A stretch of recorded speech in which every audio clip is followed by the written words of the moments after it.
Thank you so much for returning. Hope you're well in all that you do and you loving yourself and others like always. I want us to check for ourselves the original River Jordan. You know, I keep having you saying, oh, we see the River Jordan, we know where the River Jordan is, we know where the Mount of Olives is, we know where what is. The Bible even described how that place looked like, because it is exactly how the Bible describes it that we saw it. Mind you, they create artificial places. This is not a joke. This is a serious business that these people are out there for. If you think it's a joke, then I think you should rethink. There were some books they couldn't understand, they threw it away. There were some they understand and they knew if they leave it there, the melanated people will get to understand themselves totally and get hold of their rightful place, their inheritance. Those parts, they manipulated it and turned it to favor them. And all this was done because they needed that book to come brainwash us. They needed that book to always tie us down, because they know we are the humans and we are the ones connected to nature. So we are the only ones that could understand what the Creator meant. We are the only ones that could understand the language of the spirits. Now, why do you think after they feel they are done with controlling us, they are done with manipulating us, they are now banning the Bible? This explains a whole lot. And I believe there are still persons that will still don't want to believe. There are persons that still will want to remain where they are. Good luck to you.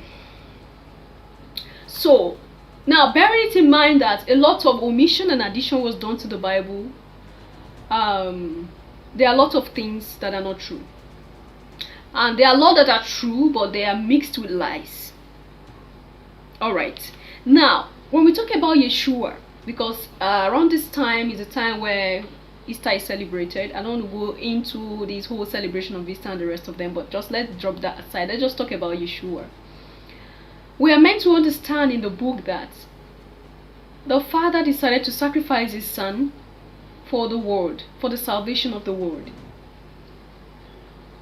A father, the figure of a father, is more spiritual than we think. If you think a father is just someone who births a child and just provide physical things and the rest of them, then you need to still work on your knowledge on who the Father is. A father will decide to sacrifice his son, his only son, the only heir he has, for people who he knows that tomorrow they'll still not appreciate him.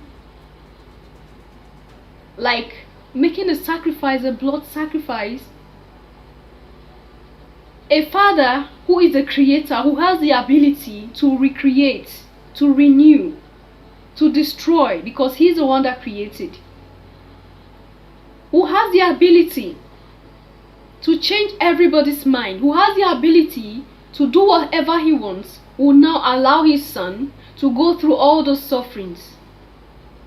And then he allowed him to be killed by men, and then so that later, after 3 days, he's going to raise him up. A father. Now I'm going to leave you to ponder on that. That is what is written in the book. Now, we were meant to believe that he was sacrificed by his father. He came to die willingly. He came so he could be crucified, and then the rest of them. Or there is another narrative that says he didn't come to die willingly. He didn't come to die willingly. Remember, he started his mission at the age of 30.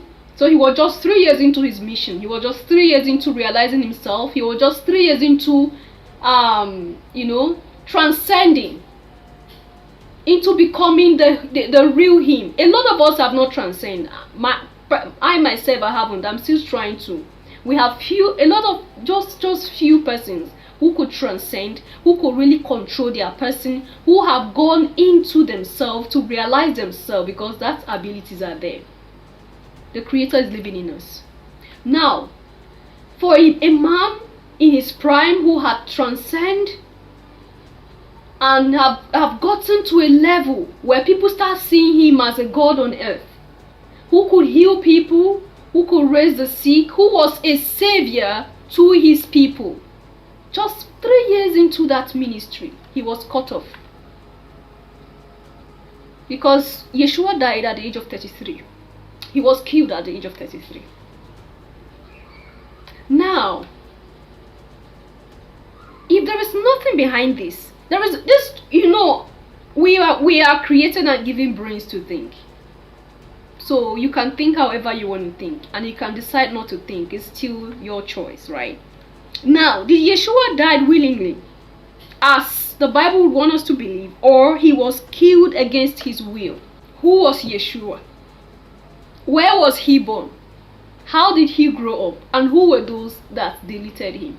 These are the things that we have to get into to really understand what is really going on. Yes. Why am I saying this? We are looking at the way that our son, the true son of the Most High, was born. Where is this that you replace with Jesus was born? He was a black man born in his land, Africa. Yes, the son of the Most High was born there. You lie to us that he comes here to die for our sin, but you murder him, you kill him. He never comes to die for our sin. Where was he born, king of the Bantu? Yes, he was born in Bethlehem. Let's look at this. You can't hide anymore. He was born in Bethlehem. Live in Nazareth. Oh yes. Baptized in the Jordan River. You can't hide this anymore. You can't hide this. We are not going to take anything you are giving to us, because you are not telling us the truth. He was born in Jordan. He was baptized in the Jordan River. Oh, let me go deep. Jordan River. Same location. What is the language that those people live there speak? Let's look at this. Most spoken language in Lesotho is a Zulu, and this an Isihosa. Isikosa. No wonder the son of the Most High was speaking Isikosa dialect. Yes, let's look at this. And about a 9 hour, Msindisi, or the Savior, you replace it with JC, you change his name, cry with a loud voice saying, Eli, Eli, lama sapatani. And you come here and you are telling us that he was saying, my God, who has thou forsaken me? He was not saying so. You do not understand what he was saying on the cross. He is only speaking to his people. And she shall bring forth a son, and thou shalt call his name Msindisi, or the Savior. For he shall save his people from their sin. Save his people, only his people. That's why he was speaking to only his people here. Look at this. Some of them that stood there when they had that said, this man called for his, you do not understand what he was saying there. You cannot interpret the Bantu tongue. He just comes here and begins to lie. Somebody just sits and then think what he's just going to write. This is not what he was saying there. Eli, Eli, Elama Sapatani. He was speaking his Kosa dialect because he was born there. Eli, Eli, Elama Sapatani. This is for Sabbath keeper. Oh yes. You murdered him on the Sabbath day. On that Good Friday that you people always go for on Easter. He was murdered on Friday. And between 9 hours, he shouted in a loud voice saying, between 9 hours is already night. So we have already clocked to the other day already. That's why they does not allow the body to sleep on the cross there. They go to Pontius Pilate and they take permission there to remove the body on the cross and allow the body to rest on the resting day, which is Saturday, the holy day. But when Romans comes here and they change the holy day to Sunday, oh, the Bell's day, you make us worship in Bell. He was born here because he speak the language of here because he was born here. He was born in Bethlehem, lived in Nazareth, baptized in the Jordan River, and start his missionary here in the Galilee Sea.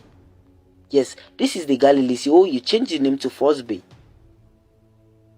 This is Capernaum. You change it to Cape Town. The Simon Peter Town, the fishermen. Oh yes, you can't hide this. These are the fishermen. Where he left Nazareth. He comes here to start his missionary. This is where he met Simon, the fisherman. The Galilee Sea. This is the Galilee Sea. But you change it, you hide the name. Why? Who are those changing our names? Oh, it's our story. Don't miss out for the part 2. We are going to look at those people who are responsible for the murder of the black savior, for the murder of the Bantu savior. And they lied to us that he comes here to die for our sin. Our King of Kings, our Most High, does not require blood for forgiveness of sin. No. He even says it. That no any even blood of a bullocks or any blood of an animal can cleanse away sin. Talk less of a human. He's not a ritualist. Yes. He does not require blood for forgiveness of sin. Don't miss out for the part 2. They knew we are the only ones that respect spirituality.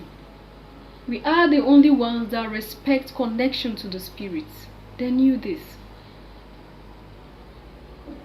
And that is where all their plans worked perfectly for them. But now that they are done in manipulating us, they knew that almost half of what they brought to us were lies. Or if not more than half of what they brought to us were lies. And they know that we are gradually decoding those codes. Every day they know that people are waking up by day and they are scared. They are scared because they know very soon we will know them for who they are. And that is why they are gradually beginning to show us who they are. By the laws they implement, by what they do and say. We are living in a world where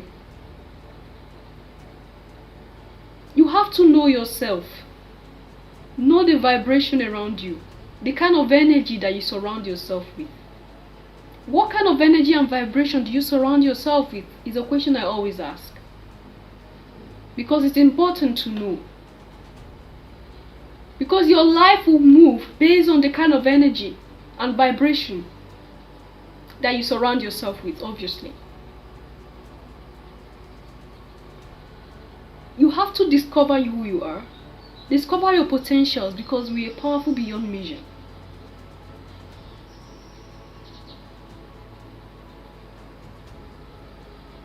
Anyway, leave your comment and thought there at the section and I'll see you in my next one. Until then, love yourself, love others. Stay safe, stay positive. Bye for now.